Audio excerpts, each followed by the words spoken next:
Hey, Cavs fans, welcome into Rocket Mortgage Fieldhouse. It's Spencer German. It's Spencer Davies, a little Spencer squared for you tonight as the Cavs fall to the Pacers in Rocket Mortgage Fieldhouse for dim the lights on us, They're shutting the lights off on us. setting the mood a little bit here. No, they fall in the second night of a back to back, lost both games actually of the back to back, but we know Spencer some context there. Team's a little bit banged up right now. This was kind of a hodgepodge of a lineup. Isaac or Obviously there's no Darius Garland.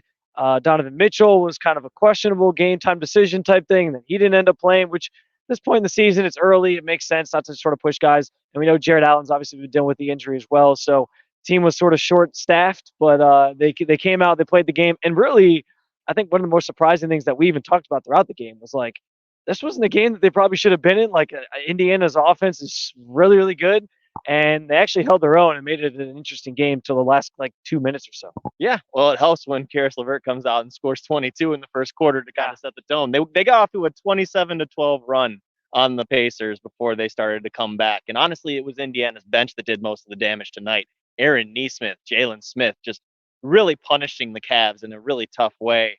And they were just honestly just a little bit shorthanded, like you said. The second unit, particularly, I mean, with Karis LeVert's in the starting lineup. That's taking away most of your bench production in the yeah. first place. Then you have Ty Jerome, who's out with an injury. So JB Bickerstaff had to do what he had to do, and he played some of the two-way guys, right? Craig Porter Jr. and Imani Bates saw some action there in the first half, didn't come back in the second half, right? He went different ways to try and supplant Evan Mobley by going to Damian Jones first. Then he went to George Niang and Dean Wade at the 5 and the 4. And then you even saw a little bit of Tristan Thompson, and JB said that Thompson gave him some pretty solid minutes. So there was a lot of stuff, a puzzle piece to put together, as Kara said in the post game. So a tough one, but also one that you really have to be excited about the effort from that team. And most of all, I think the biggest takeaway for me was Max Strus and Evan Mobley two-man game. Yeah. The development of that, and when you saw happening in real time between the pocket passes, the cuts, the finishes, it just looked really crisp. And I think that that's a good big picture look in this particular It's a contest. good place to go next too, because in the lineup tonight, those were the two guys who are your normal starters who were kind of playing alongside each other. And Max has talked a lot about just it's going to take time, and I'm new, George Niang is new. It's not just going to be day one we hit the ground running, so they got to kind of feel themselves out. But I tell you what, man, like you mentioned those two, the two-man game with those two tonight, it looked like they've been playing together for years. The way they were sort of finding each other, there was some in and out going on, switching, trading places a little bit. Some really good passing. They kind of knew where they were going to be, and that's obviously encouraging to see. Evan finished with 33 and 14. Strus had 21 and 11, so 11 boards, and really he sort of had a sluggish first half, and then the shot kind of came for him later. One thing he said in the post game though too is that it's not fair to classify me as just a shooter. And JV Bickerstaff's talked about that a little bit, I think, as well, where he can do some other things, and he certainly has done some other things for the Cavs already this year, and that's obviously been good to see. But yeah, I think those two, Karras was a huge spark, especially coming out of the gate. But I think I put the stat out there on Twitter, like he started the game 9 of 12 shooting, and then in the second quarter, he made one shot of his next like six or something like that. Yep. So Yep. it's everything kind of comes back to the median, if you will, and that's kind of what happened with Karras. And then I think it was kind of that Evan Mobley, Max Strus sort of two-man game that sort of brought them back into the game a little bit. Karras got his shot back in the second half, and that was able to kind of make it a little bit closer down the stretch. But yeah, I think that probably is one of the bigger takeaways from this game. I want to ask you specifically about Evan, because you and I are of the same belief that like Evan doesn't have to become this prolific three-point shooter to find that next phase of his development. I think, and I don't want to use. We've talked about this before, but I don't want to. You don't want to I put don't that want to name out name. there. I don't want to name him and say he's Giannis, because that's not fair to him No, to it's set a not. bar that high. Because Giannis is obviously incredible, but like I think that's the model or the prototype of what you would probably want to see from Evan, rather than just taking a bunch of threes. But I understand too, where like fans are probably watching, saying like, well, Evan did make a three tonight. It was kind of It was at the very end. games. Yeah, it was a garbage time It was three, a if you garbage will. time. But at the same time, like fans are probably wondering, that's the first three he's taken through 3 games. And people are like, well, hey, all this talk about spacing and trying to take more threes and all this stuff. Why isn't Evan doing that? And I think the explanation for that is I don't know that that has to be the next phase of his game. It doesn't have to be, and it's because of how the team's constructed, guys. when you look at the personnel they brought in, Max Strus and George Niang, those are the guys you're going to want shooting the ball. At least you want them shooting the ball at least 12 to 14 times a game, right? And Evan Mobley's not going to be the guy that's out there camped out. It's just not going to happen. He's not Chet Holmgren. Just because they're both 7 foot and lanky doesn't mean they're the same exact player. And that's okay. And that's okay. People have to understand that's okay. Exactly. And Evan Mobley's eventually not going to be lanky the way that he's putting weight on over the years, right? He's already put on 15 pounds, 20 pounds since his rookie season, right? He might not become this like all encompassing, like huge guy. But what you can see is that he's attacking, he's lowering his shoulder, he's trying to get into guys' bodies. Look what he did against Miles Turner in the second half tonight. He did a great job. And yeah, he can be a little under control sometimes. The handle might not be the greatest, but he's so instinctually ahead of a lot of guys that I think that that's the battle that's most important. And he's, as we said with Strus, he's able to find those guys on handoffs, right? Yeah. He's able to face up, and he's got a nice little repertoire. Did you see the spin? He went in between two guys. He used the spin move a couple times tonight. And then he flushed it after that. Yeah. You know, if he finds out how to use the high glass or something like that, because some of those hook shots aren't falling because they're just not the right angle off the glass, or they're just coming up a little bit short. Once he finds out that soft touch, the other teams are going to be in a world of hurt. And that takes time to develop. I'm sorry to say it. And I know he's just don't want to be patient. I know he's in year 3, but guys, he is 21, 22 years old. This is just the beginning still. And how many number 3 picks overall are on contending teams? They usually have usage out the wazoo. And I don't know why I said out the wazoo, but I'm using it anyway. But guys, Donovan Mitchell, Darius Garland, Jarrett Allen, that's a lot of people to compete for touches with. And Evan hasn't had the most touches his first couple of years. JB Bickerstaff talked about his usage getting upped this year. And this is a game and a prime example of what can happen when he does have the ball in his hand a little bit more, when he does have the ability to bring it up the floor and then find cutters, right?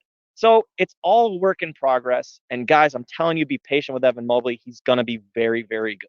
Yeah, and I think you mentioned, you hit on a lot of the points already, but I think seeing him sort of do those spin moves, try some different things with his, just the technical side of it and how he's trying to attack the rim and going at Turner and not being afraid to sort of attack. I think those are some encouraging signs. I think the 2-man game with him and Strus is an encouraging sign because, again, even if it wasn't Mobley attacking, he would kick it out and find Strus in space, and that's what you're looking for. You want him to be able to handle the ball and realize, like, okay, survey where guys are, kick the ball out to him and create some shots. So, passing out of the roll, passing out of the post, whatever it may be. He's got those eyes in the back of his head. Yes. And I know you don't see it because the assist numbers don't look the best, but when you look at it and a kick out to the corner turns into a swing to the wing, you're not going to be able to document that, right? But you have to watch games in order to see what he actually is capable of. And I feel like that's a big point and a talking point for Evan Mobley. Just watch the games and then try to consume that. And yes, he did lose his matchup against Chet Holmgren. I am not backing away from that, but he totally beat Miles Turner tonight. Yeah. It's gonna come in ebbs and flows, like you said. 3rd-year player, still on the younger side, 22 years old, figuring this thing out, and that's okay. I know people want it all at once, but it doesn't always work like that. A couple notable moments from tonight, I think. George Niang hit his first 3 tonight. He did. I think that was a big deal as you talk about spacing and bringing in shooters. You want to see him obviously contribute in that way, and that's obviously good to see. You also had a couple of big appearances tonight. Tristan Thompson, he got back in the game, hometown favorite here in Cleveland. But the one that everybody I know really wants to hear, Emoni Bates, played meaningful minutes in his first NBA game tonight. Didn't really do much. We joked that he wasn't really part of the action at all. His role was just kind of hang out in the corner and we'll kick it to you if you're open and we think it's a good look. But hey, he got some playing time and that's all that matters at this point. JB needed some bodies out there because he was down a lot of guards. So what happened? Emoni Bates got in at the end of the first quarter. He didn't really get involved too much with the actions. The one time he did touch the ball, he let it fly. And no, it was not pretty for what it's worth. It was not pretty, but that's okay. You know, Emoni Bates and Craig Porter Jr. were probably not expecting to play this early in the season as 2-way contract guys. They got their number called, they played, and it is what it is, right? And that's okay. We talked to JB about that, and he said that he put them in a tough position tonight, but it's just kind of by necessity. It just happened. And with Craig Porter Jr., I thought that at least when you saw him defensively, he looked great. I'm pretty sure he fronted either Miles Turner or Jalen Smith. And actually, as a the 6'2" guy against the 6'10" and 7-foot guy trying to get the ball in front of him, almost created a turnover. So that was cool. And Amani also played some pretty solid defensive minutes too off the ball. But these guys are not going to be a regular part of the rotation just yet. I will say that JB said something that I thought kind of revealed a little bit. He said that those guys are going to get their time this year. So people that are waiting to see them play, I guess you're going to have to just wait your turn. Yeah, obviously, Cavs wrap up this back-to-back. They have a day off tomorrow. They'll get ready for the Knicks on Tuesday. Oh boy, which here comes the discourse. Going to be a big one, I think, from a fan perspective, especially because, well, we know what happened in May, and so that's obviously problematic. But it's at an interesting time, Spence, because it's game 4 of the season. It's early, coming off a back-to-back. The Cavs are obviously banged up. Like that's maybe the biggest question going into that one. We don't even know if we're going to see Jared Allen yet. We don't know if Darius Garland's going to be back. We don't know if they're going to sort of take it easy with Donovan Mitchell. I could see them maybe playing some of them in that first game and then resting them the second game. Like, we don't know what it's going to look like. So I urge fans not to maybe read too much into whatever happens with the Knicks in these 2 games, because it is so early in the season. As exciting as it's going to be to have them in our building on Halloween night. But yeah, it's a big matchup, and we know obviously the storylines that come with it. Yeah, no, the storylines, they're going to be a pumping, and the Donovan Mitchell to New York stuff, I'm sure there's going to be a national piece that comes out on that. It's just going to happen like clockwork, guys. Just get used to it. So they get him on Tuesday, and then they go to MSG on Wednesday. So a little mini series with the Knicks, who, again, obviously gave them some fits last year. And we won't even get our answers possibly if Jared Allen doesn't play that game. Let me ask you this: what should people take away from a back-to-back matchups like we're going to get next week against the Knicks? If you're looking for something to tell you tangibly, like, well, that's something that's different from that series back in May. Like, what's something that fans should look for? Because I think ultimately, like, the end result shouldn't matter to people. Again, it's early in the season, whatever. And yeah, like, what you see in the regular season isn't always going to be what you get in the postseason. But what are some things or some nuances that maybe people could pick up on, assuming like Evan Mobley plays? Like, what are you looking for? I'm just looking for them to answer the physical challenge. That's a big one. That's a good. It's a buzzword. It's a buzzword, but yeah, they do have to answer the physical challenge. I think that they have to know and stick to their defensive principles. There was a lot of overhelping in that series, and it's like what Kara said tonight. There were just a lot of different situations where they just got to think, right? You get something like where you're guarding somebody and there's a 24-second shot clock and you guard them all the way down to 3, but you're not guarding them at the end, right? It's something as simple as that, or knowing when to switch, right? That's the kind of stuff that's going to really give them a mental advantage. And the other part of it too, I think is the most obvious, is the floor spacing. Yeah. If they got Strus out there, if they got Niang out there, our minds are in the same place. Because I was going to say, like, maybe Jarrett doesn't play on Tuesday, but if Mobley plays, I'm looking for more what we saw tonight. Is he going to be physical? Is he going to kind of rise the challenge there and go at guys and go to the basket and attack? And to your point, like, how do the Knicks now defend the Cavs? Because we know in the playoffs, they just packed the paint and said, we know you can't do anything on the outside, so we're just going to put our resources in the middle of the key here. And now you're talking about a team that obviously has emphasized trying to have more spacing. So how do they defend differently? And what does that mean for people like Evan, Jarrett, if he plays, for opening things up on the inside? It means a ton. It means that they're going to actually be able to drive into the lane and then kick out. But if they do like to change to pack the paint, well, you got Max Strus, who's going to shoot probably about 20 threes, and you're going to have Niang, who's going to throw up 10 of them. So that's going to be a lot of difference with the personnel.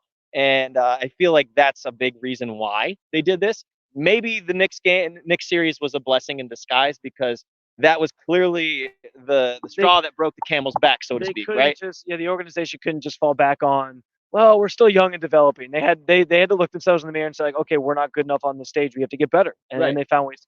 Yeah, and they went out and they got their shooters. And one thing too, I'll say as well as a last point, I think that Isaac Okoro's looked terrific in his first 3 games in his contract year. And it's not about the shooting the 3. It's just about the way that he's being patient and playing his own pace. I asked him actually about why he's been so patient. He's like, it's just experience, right? You know how to play at your own pace. There was a possession where Evan Mobley and him were stuck in the corner. There was 5 seconds left on the shot clock. And instead of just chucking a three, he ended up going around the screen, getting a handoff from Mobley, and got to the rim. He didn't make the shot because it was a contested look. But still, you look at those things and you say, oh, wow, he didn't rush through that. He just stuck to the process. And now, with this offensive system, and they're moving quicker, and they're getting up the floor, they're looking up in transition, he's thriving in that because he's really good on the fast break. Yeah. And then in the half court, he's attacking from the corners and finding guys. And I think too, like he seems very comfortable with the role he's in. Like last year was a lot of in and out of lineups, starting, not starting. I think this year he kind of knows what his role is. Obviously, this year he's starting the season as a starter because of just injuries. But at the same time, I think like he kind of knows what they're looking for in him, and he doesn't have to feel the pressure of I got to be the guy to hit the threes and popping out and hitting those or off the dribble, whatever. So it's nice that he's able to just kind of attack and play his game, and I think that's paid dividends for his confidence as well. So, all right, well, I think that's about all the time we have for tonight. We've talked enough, I think, about this game that ended up kind of just being a weird one. Well, no, like yeah, pretty much, but a weird game in that the Cavs obviously weren't at full strength tonight. But I enjoyed it. No, it was fun. It was a fun one for sure. But obviously, you can follow along with all things Cleveland Cavaliers over at CavsInsider.com. I know Spence is working on his. Did you get it up yet? Is it up yet? Or no? The spin is not up quite yet. It will be up. It'll be probably, I'm going to guess, around 12:30 or 1 a.m. So he's got some observations coming for you from the game.